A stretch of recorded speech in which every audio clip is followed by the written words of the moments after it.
कपड़े धोने वाली बहू। शादी के पहले से ही विभा को कपड़े धोने का बड़ा शौक था। कभी नल के नीचे तो कभी तालाब के पास। अरे मेरी नीली वाली लुंगी नहीं दिख रही है। विभा की अम्मा, कहाँ रखी है लुंगी? अरे वो तो विभा ने परसों ही धोकर रखी थी आपकी अलमारी में, देखो वहीं होगी। वो ना मैंने आज धो दी, मुझे लगा कि गंदी हो गई होगी। अरे कैसे गंदी हो गई थी? उसे तो मैंने पहना भी नहीं। हे भगवान, इस लड़की के कपड़े धोने की आदत से परेशान हो गया हूँ मैं।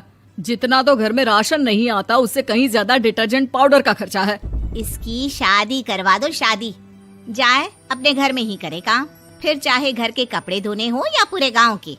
हाँ ठीक बोल रही हो, देखता हूँ मैं कोई लड़का। वो दिन भी आ जाता है जब विभा को देखने लड़के वाले आ जाते हैं। लड़की मुझे अच्छी लगी। होने वाली सास कहती है, बेटी अगर कुछ पूछना है तो पूछ लो। वैसे तो हमारी लड़की बहुत ही शर्मीली है, जो बोल दो वो मान लेती है, इसे क्या पूछना होगा। अरे कैसी बात कर रही हो माँ, मुझे इन लोगों के घर रहना है, सवाल तो कई है। हाँ हाँ बेटा, पूछ लो ना, क्या पूछना है। आप लोगों के घर कपड़े कौन धोता है? सास का मुंह बन जाता है।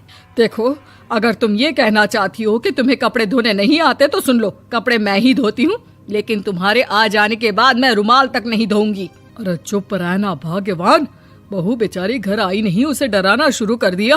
वो क्या है ना बिटिया, अभी तक तो ये कल्लू की माँ ही धोती थी, लेकिन अब तुम्हारे पापा तो दहेज में वॉशिंग मशीन देंगे ही। तभी विभा की माँ बोल पड़ती है, सवाल भी पूछा तो क्या। वैसे भाई साहब, मशीन की तो फिर भी कपड़े धोने की कैपेसिटी होती है। मतलब जो बिटिया दे रहे हैं ना विभा, इसे कपड़े धोने का बहुत शौक है। ये आप लोगों के क्या, आस पड़ोस गांव मोहल्ले सबके कपड़े धो दे और उफ तक ना करे। बाहर देखा नहीं आपने कितने कपड़े सूख रहे हैं? सब हमारी बिटिया ने ही तो धोए हैं। बस भी करो ना माँ, शर्म आ रही इतनी तारीफ सुनकर। और तो और एक दाग निकाल कर दिखाओ तो मान जाऊं। हाँ अच्छा, माफ करना बेटा, मैंने गलत समझा। हमें तो रिश्ता बहुत पसंद है। और ऐसे जुड़ जाता है रिश्ता कपड़े धोने का शौक रखने वाली विभा का। उसकी शादी हो जाती है कोयला फैक्ट्री में काम करने वाले कल्लू के साथ। शादी के बाद अचानक विभा चिल्लाती हुई सास के पास आती है। सासू माँ, अरे सासू माँ कहाँ है आप? ये तो धोखा है, धोखा दिया आप लोगों ने मुझे। इसे ससुर के चक्कर के बारे में पता चल गया। अरे तो उसमें तुझे क्यों धोखा मिला है? अरे नल में पानी नहीं आता, कपड़े कैसे कब धुलेंगे? अच्छा, तू पानी नहीं आ रहा उसकी बात कर रही है। तो आपने क्या सोचा? कुछ नहीं।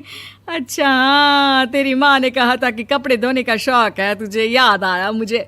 शौक बोलकर कपड़े धोने वाले मेरे जुनून को कम ना आके सासू माँ, कपड़ा धोना मेरा गुरूर है। तभी पति भी वहाँ आ जाता है। अभी मैंने इसे सनी देओल की फिल्म दिखाई है, उसी के डायलॉग मार रही है माँ। अच्छा सुन, साफ बता रही हूँ, पानी सुबह 4 से 6 और शाम को 10 से 12 आता है, समझी? विभा टाइमिंग सुनकर हैरान हो जाती है। ये क्या भूतों का मोहल्ला है? सुबह 4 बजे उठकर कौन कपड़े धोता है? 4 बजे टंकी में पानी जाता है, फिर सारा दिन धोना ना, किसने मना किया? अरे कैसी बात कर रही हैं? 200 लीटर की टंकी में कितने कपड़े धो लूंगी मैं? सुबह ही उठ जाऊंगी मैं। अब क्या था, विभा सुबह 4 से लेकर रात के 12 बजे तक कपड़े ही धोती रहती। एक रोज सास पड़ोस से निकलकर कहीं जा रही होती है कि साथ वाली कहती है, हाँ कल्लू की माँ, जरा ये बताओ कि 2 साड़ी है, 2 ब्लाउज और एक पेटीकोट और एक नाड़े वाला लंबा कच्छा। हाँ तो? अरे तो क्या, कितना लोगी धुलाई ये बताओ। धोबन दिख रहे हैं हम क्या? हमारे पति सरकारी नौकरी से अभी रिटायर हुए हैं और बेटा सुपरवाइजर है कोयला फैक्ट्री में। धोबन समझ रखा है हमें। हाय रे कल्लू की अम्मा, माफ कर दो, वो तो मोहल्ले में यही सब बता रहे थे कि तुमने बहू को कपड़ा धुलवाने के काम में लगा दिया है। सास को पड़ोसन की बात सुनकर गुस्सा आ जाता है। वो घर पहुंचती है जहां घर के बाहर ही इतने सारे कपड़े सूख रहे होते हैं जितने कि किसी धोबन के घर पर। अरे ओ कल्लू की दुल्हन, बाहर निकल। माँ जी यहीं आ जाओ, बाथरूम में चादर धो रहे हैं हम। अरे अभी हम धोते हैं, तुमको बाहर निकलो। ये आस पड़ोस वाले बोल रहे हैं कि हम बहू से कपड़े धुलवा कर उसे कपड़ा धोने वाली बना दिए हैं। अरे छोड़ो ना माँ जी, किन लोगों की बातों में आती हो? आस पास के लोगों का तो काम ही होता है कि वो किसी तरह सास बहू को लड़ा दे। बहू सारे घर के कपड़े धोती है, ये क्या कम है? बोलिए। सास को भी लग जाता है कि वो बहू का ये सनकीपन नहीं छुड़वा सकती, इससे अच्छा है कि खुद ही चुप हो जाए।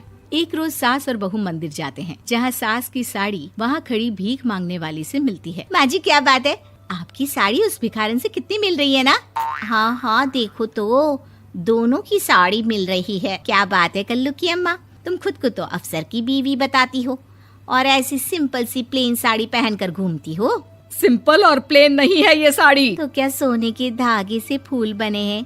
कुछ भी सासू माँ, कुछ भी। हाँ बने थे इस साड़ी में सोने के धागे से फूल। मेरे पति लेकर आए थे मद्रास से स्पेशली मेरे लिए 10,000 की। ताहे भाई साहब इस भिखारन के लिए भी सेम टू सेम साड़ी लेकर आए होंगे 10,000 की।